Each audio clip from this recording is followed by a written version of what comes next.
But any province that wants to put forward a similarly robust way to fight climate change, but do it in a way that works for them, is more than welcome to.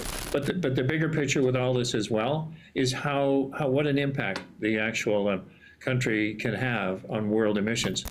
The Blaine Higgs bigger picture, his carbon tax alternative, goes like this. Develop natural gas in New Brunswick, ship it to Europe, where they can close coal plants and reduce emissions over there.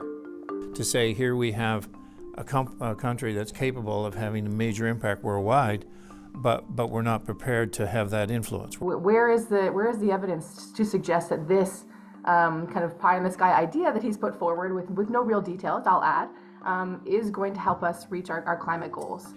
Higgs's idea faces several obstacles, both here at home and overseas. I mean, the moratorium was placed here, and one of the conditions was you need a social license to be able to move forward on these projects, and we don't see that yet. There's also a legal duty to consult Indigenous nations, but they took a pass on a $1 billion gas deal that the Premier offered them. And even if we do develop gas here, there are other global challenges. Europe is getting off gas, and it's getting off coal, and it's turning to energy efficiency and renewables. So there's not really a case that if we export our gas to the EU, it will somehow displace coal use. That isn't going to happen. Challenge number 2, how Canada could get credit for lower emissions overseas. I think that's a very good argument, and I think we should get carbon credits for having that impact in Europe. And now, is that possible to do that under the current regime? I'm not 100% sure. There is no international agreement yet on how to measure emissions reductions in one country and credit them to another country.